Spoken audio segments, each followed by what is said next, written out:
Assalamu alaikum everyone. Hope you all are doing well. இன்னும் ஒரு இன்ட்ரெஸ்டிங்கான வீடியோவோட உங்களை வந்து சந்திக்கிறதுல மிகவும் சந்தோஷம்.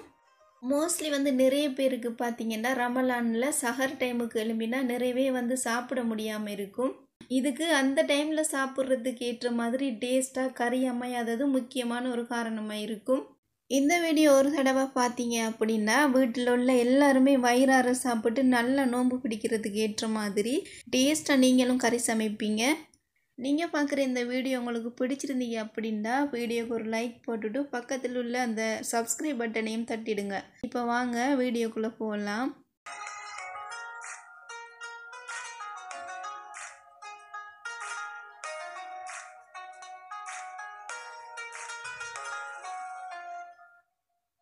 இந்த கறி வந்து 1 கிலோ சிக்கன் வைத்து தான் செய்து காட்ட போகிறேன். நான்வெஜ் எல்லாமே இந்த மெத்தடில் நீங்கள் சமைக்கலாம். எடுத்திருக்கிற சிக்கன் வந்து லெக் பீஸ் தான். கொத்தமல்லி கொஞ்சம் கட் பண்ணி வச்சுருக்கேன். கூட தக்காளி 2, 4 பச்சை மிளகாய், இஞ்சி பூண்டு பேஸ்ட் வந்து 2 டேபிள் ஸ்பூன் வர மாதிரி எடுத்திருக்கேன். அண்ட் தென் பெரிய வெங்காயம் 3 ஸ்லைஸ் பண்ணி வச்சுருக்கேன். இதுக்கு வந்து கொரியண்டர் எடுத்துருந்தேன் இல்லையா, அதாவது இந்த கொத்தமல்லி கட் பண்ணி வச்சுருக்கேன் இல்லையா, அது வந்து ஆப்ஷனல் தான். இருந்தால் எடுத்துக்கோங்க, இல்லாட்டி இது எடுக்கணும்னு அவசியம் இல்லை. ஃபஸ்ட்டு அந்த சிக்கனில் தோலெல்லாம் நீக்கிட்டு இதோட ஸ்மெல் போகிறதுக்காக வேண்டி ஒரு 5 நிமிஷம் மஞ்சள் புரட்டி வச்சுருக்கேன். அடுத்தது இந்த கறிக்கு வந்து நல்ல டேஸ்ட்டு கொடுக்கக்கூடிய ஒரு முக்கியமான ஒரு இன்க்ரீடியன்ட் தான் ரெடி பண்ண போகிறோம். இது வந்து 3/4 டேபிள் ஸ்பூன் மிளகு, கூட சீரகம் வந்து 1 டேபிள் ஸ்பூன் எடுத்துக்கோங்க. இப்போ இதை கொஞ்சம் நல்லா ரை ரோஸ்ட் பண்ணிவிட்டு இது மாதிரி ஒரு உரலில் போட்டு இடிச்செடுத்து ஒரு ஓரமாக வச்சுக்கலாம். அடுத்தது ஒரு சட்டியில் 3 டேபிள் ஸ்பூன் ஆயில் சேர்த்துட்டு அது சூடாகினதுக்கு அப்புறமா 1 டீஸ்பூன் பெருஞ்சீரகம், 3 அல்லது 4 ஏலக்காய், 3 பட்டை, கிராம்பு வந்து 3 அல்லது 4 எடுத்துக்கோங்க. பிரியாணியில் வந்து 3 எடுத்திருக்கேன். இதுக்கு பதிலாக நீங்கள் கருவேப்பிலை எடுத்துக்கலாம். இப்போ இதெல்லாத்தையுமே ஆயிலோட சேர்த்து 1 நிமிஷம் வதக்கிட்டு இப்போ வெட்டி வச்சிருக்கிற வெங்காயத்தை இதோட சேர்த்துக்கொள்ளுங்க. சேர்த்துருக்கிற வெங்காயம் குயிக்காக வதங்கிறதுக்காக வேண்டி இப்போவே 1/2 டீஸ்பூன் உப்பு சேர்த்துட்டு நல்லா வதக்கி கொள்கிறேன். வெங்காயம் நல்லா வதங்கின உடனே இஞ்சி பூண்டு பேஸ்ட் வந்து 2 டேபிள் ஸ்பூன் வர மாதிரி சேர்த்துருக்கேன். நீங்கள் தனித்தனியாக சேர்க்குறீங்கன்னா 1 டேபிள் ஸ்பூன் இஞ்சி, 1 டேபிள் ஸ்பூன் பூண்டு சேர்த்துக்கோங்க. இதில் பச்சை வாசம் எல்லாம் போனதுக்கு அப்புறமா 4 பச்சை மிளகாய் கட் பண்ணி சேர்த்துட்டு கூட மீடியம் சைஸில் உள்ள தக்காளி 2 கட் பண்ணி சேர்த்து மிக்ஸ் பண்ணி விடலாம். ஒரு 2 நிமிஷம் இது மாதிரி மூடி வச்சு குக் பண்ணினா தக்காளி நல்லா மசிகிற அளவுக்கு வெந்துடும். இப்போ இதோட வந்து 1/4 டீஸ்பூன் மஞ்சத்தூள், 1/2 டேபிள் ஸ்பூன் மிளகாய் தூளும் சேர்த்துட்டு நல்லா மிக்ஸ் பண்ணிடலாம். இதில் வந்து கொத்தமல்லி மிளகாய் மிக்ஸ் பவுடர் தான் நான் சேர்த்துருக்கேன். நீங்கள் தனித்தனியாக சேர்க்குறீங்கன்னா 1 டேபிள் ஸ்பூன் மிளகாய் தூள் சேர்த்துட்டு கொத்தமல்லி பவுடர் வந்து 1/2 டேபிள் ஸ்பூன் சேர்த்துக்கலாம். இந்த மசாலா பவுடர்ஸ் எல்லாம் சேர்த்ததுக்கு அப்புறமா ஒரு 2 நிமிஷம் வந்து இதை ஆயிலில் நல்லா வதக்கிக்கணும். இப்போ மஞ்சத்தூள் புரட்டி வச்சுருந்த சிக்கன் பீசஸ் எல்லாத்தையும் கழுவிட்டு இப்போ இதோட சேர்த்து நல்லா மிக்ஸ் பண்ணணும். சிக்கன் பீசஸ் எல்லாம் சேர்த்த உடனே மிக்ஸ் பண்ணிவிட்டு ஒரு 5 நிமிஷம் இந்த ஆயிலில் வதங்குறதுக்காக வேண்டி ஒரு மூடி போட்டு மூடி வச்சிருக்கிறேன். 5 நிமிஷமாக இது ஆயிலில் நல்லா குக் ஆகிட்டு இருக்கு.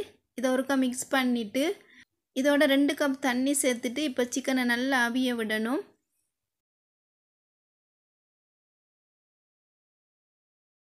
சிக்கன் நல்லா அவியும் வர இப்போ 20 நிமிஷம் மூடி போட்டு வேக வைத்துக்கலாம்.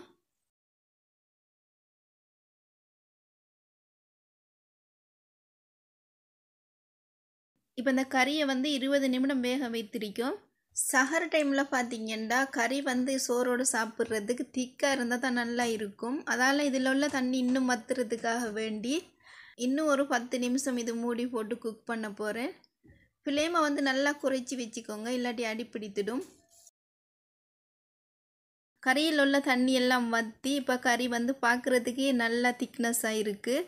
இந்த டைமில் நம்ம ரெடி பண்ணி வச்சிருக்கிற மிளகு சீரகம் வந்து இடித்து வைத்திருந்தோம் இல்லையா, இப்போ இதெல்லாம் சேர்த்துட்டு நல்லா மிக்ஸ் பண்ணி விடணும்.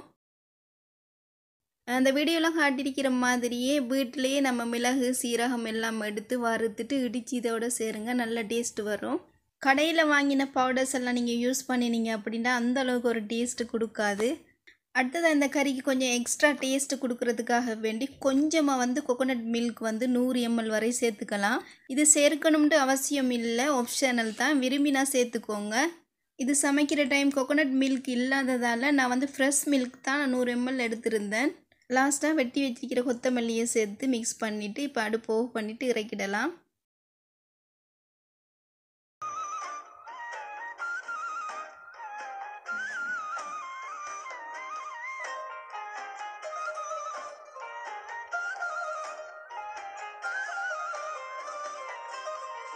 வீடியோவில் செய்து காட்டியிருக்கிற இந்த மெத்தடில் நீங்கள் வந்து கறி சமைத்து பாருங்கள், கண்டிப்பாக உங்களுக்கு பிடிக்கும். சஹர டைமுக்கு மட்டுமல்ல, எந்த டைமில் வேணுன்றாலும் நீங்கள் இது மாதிரி சமைக்கலாம். சின்ன புள்ள கூட நல்லா விரும்பி சாப்பிடும். நான் அப்லோட் பண்ணுற வீடியோஸ்லாம் உங்களுக்கு பிடிச்சிருந்தீங்க அப்படின்னா மறக்காமல் வீடியோக்கு கீழே உள்ள சப்ஸ்கிரைப் பட்டனை தட்டி சப்ஸ்கிரைப் பண்ணிவிட்டு பக்கத்தில் உள்ள அந்த பெல் ஐக்கனையும் கிளிக் பண்ணிக்கோங்க. முடிந்த அளவு வீடியோஸை ஸ்கிப் பண்ணாமல் தொடர்ந்து பாருங்கள். இன்ஷா அல்லாஹ் நெக்ஸ்ட் வீடியோவில் வந்து சந்திக்கும் வரை அண்டில் தென் அஸ்ஸலாமு அலைக்கும். Thank you so much.